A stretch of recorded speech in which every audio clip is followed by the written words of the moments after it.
Tudo bem, pessoal? Espero que estejam todos bem. Hoje a gente vai falar um pouquinho sobre a regulamentação da odontologia no Brasil, né? E sobre o ensino, a evolução do ensino da odontologia no nosso país, tá? Uma coisa está inteiramente vinculada à outra, tá? Então, para que a gente tenha um ensino de odontologia efetivo, de qualidade, é necessário que a gente tenha uma regulamentação da profissão, né? Então, qual é o objetivo de se fazer um curso, né? Se a profissão não exige esse curso para sua formação. Então, a gente vai falar um pouquinho da história dessa regulamentação, abordando os principais aspectos envolvidos na criação do curso de odontologia, tá? Que era anexo às faculdades de medicina aí, e alguns aspectos relevantes sobre a concepção dos cursos de odontologia na atualidade. Bom, Vicente Cândido Figueira de Saboia e Thomas Gomes dos Santos Filhos, eles criaram um texto dentro do Estatuto das Faculdades de Medicina do Império. E esse texto, né, ele foi denominado aí como a Reforma de Saboia.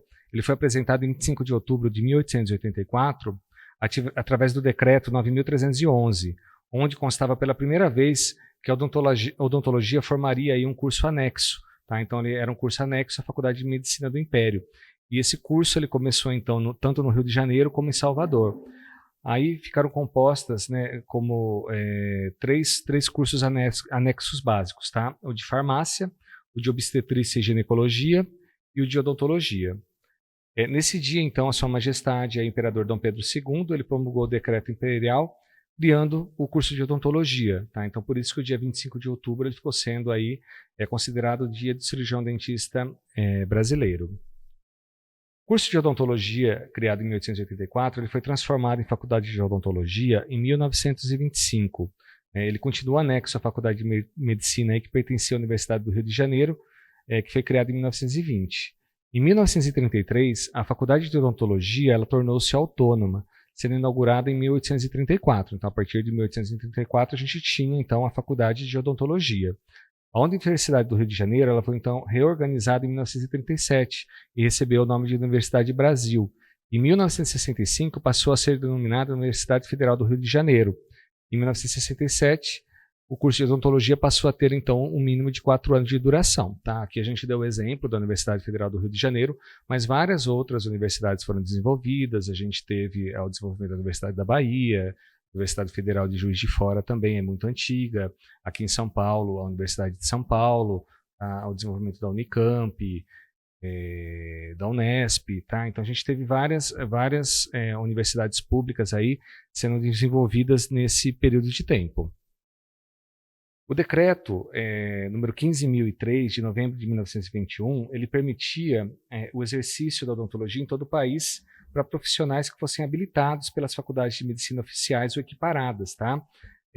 Para graduados em escolas ou universidades estrangeiras que se habilitassem aí nas faculdades nacionais, ou aos que fossem professores de universidades estrangeiras e que tivessem, pedissem a licença aí junto ao Departamento Nacional de Saúde Pública. Essa medida marcou, então, a grande preocupação aí com a legalização da odontologia. Tá? Então, foi o impulso inicial aí para a questão da legalização da profissão de odontologia no Brasil. No ano de 1932, a gente teve aí a promulgação aí por Getúlio Vargas, tá, do decreto 20.931. Ele estabelecia o exercício das profissões na área de saúde, ou seja, medicina, odontologia, farmácia, enfermagem, tá? Veterinária, entre outras aí da área de saúde.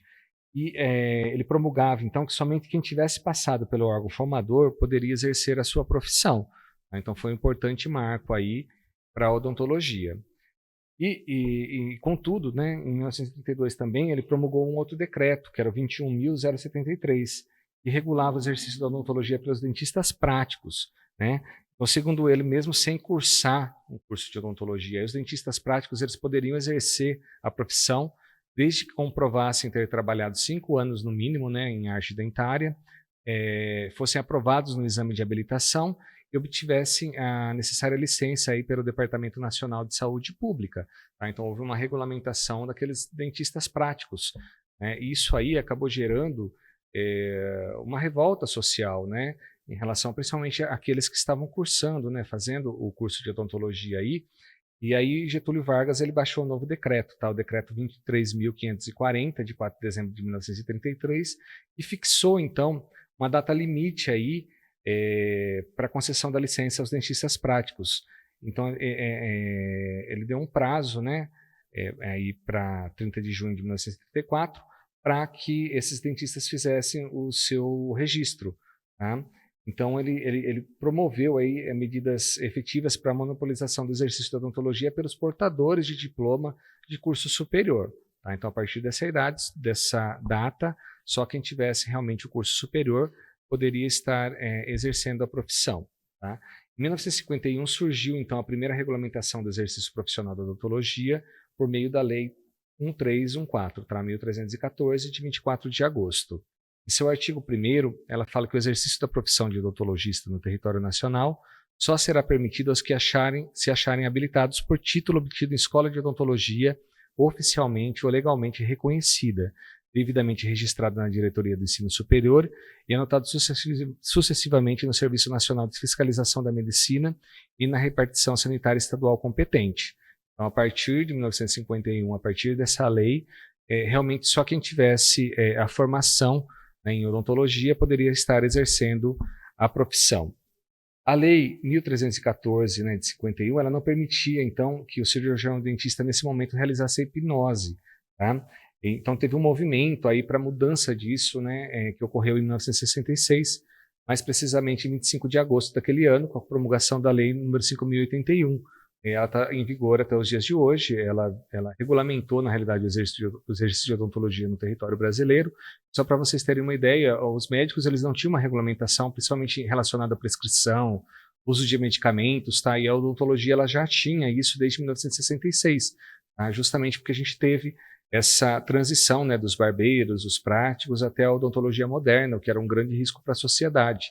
E aí houve a necessidade realmente de se ter uma regulamentação muito efetiva dentro da odontologia. Para a gente ter uma ideia, tá? A Constituição Federal aí, de 1988, em seu artigo 153, no parágrafo 23, menciona, né, que é livre o exercício de qualquer trabalho, ofício ou profissão, observadas as condições de capacidade que a lei estabelece. Tá? Então, a lei 1314 de 51, depois substituída aí pela Lei 1081 de 1966, são leis que estavam regulamentando aí a odontologia. Tá? Então, no caso, elas que estão determinando aí o curso da odontologia, determinando como ela é exercida aí profissionalmente.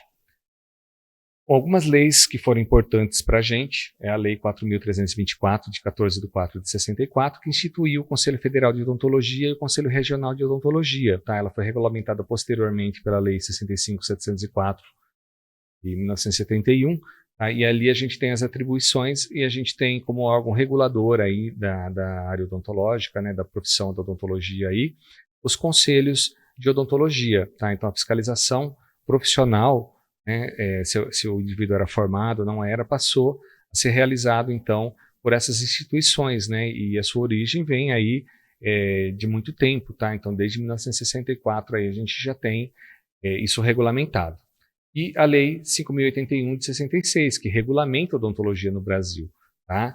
Então, ela revogando a Lei 1314 de 51, ela deu novas atribuições ao exercício da odontologia. Obviamente, a gente teve alterações, né, nessa lei, a gente tem outras leis vinculadas, mas essas duas são as leis que eu considero mais importantes quando a gente pensa na prática da odontologia no Brasil.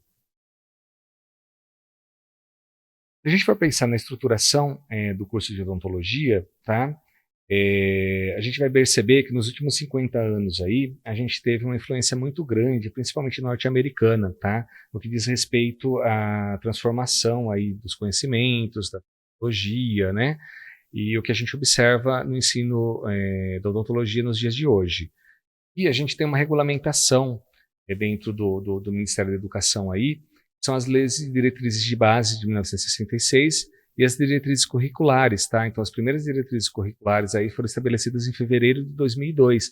Então é por meio delas que a gente determina como vão ser os cursos de odontologia, né? Qual a duração desse curso de odontologia, que são itens necessários, as disciplinas, as cargas horárias. Então existe toda uma regulamentação em cima disso. A gente teve uma evolução, né, nessas diretrizes. Elas são orientadas basicamente aí pelo governo federal, né? pelo Ministério da Educação aí para elaboração do currículo, né, acadêmico aí nas instituições de ensino superior. O objetivo é fazer com que a educação se dê de forma igualitária aí em todas as instituições. Então, todos os aspectos do curso de odontologia, eles são pensados aí, né, na questão de ensino, estágio, tempo, né, duração, quantas horas vai ter o curso, né, mantendo então um padrão aí que é fiscalizado, né, que é verificado aí pelo MEC, tá? Mas ele tem também uma evolução, então as DCNs elas vão evoluindo. Então a gente teve uma DCN inicial aí, né, em 2002, né, depois a gente teve a DCN de 2018, e no último ano, né, a gente teve a última DCN que foi publicada aí, a DCN de 2021, tá? Então aqui tem um link para vocês do portal do MEC, tá? E aí vocês podem clicar e verificar essas DCNs. Eu acho interessante, tá, a gente verificar a íntegra da DCN, né, principalmente essa aí de 21 de junho de 2021, que é a nova, onde a gente já vê uma série de alterações dentro dos cursos de odontologia, né, alterações significativas, mas elas favorecem aí para que a gente tenha um entendimento melhor de como o nosso curso ele é pensado, tá? Então as leis que foram abordadas, e essas diretrizes, elas são muito importantes, eu acho que vocês deveriam realmente consultá-las, né, e verificar na íntegra. Bom, é isso, pessoal. Nos vemos aí na próxima aula.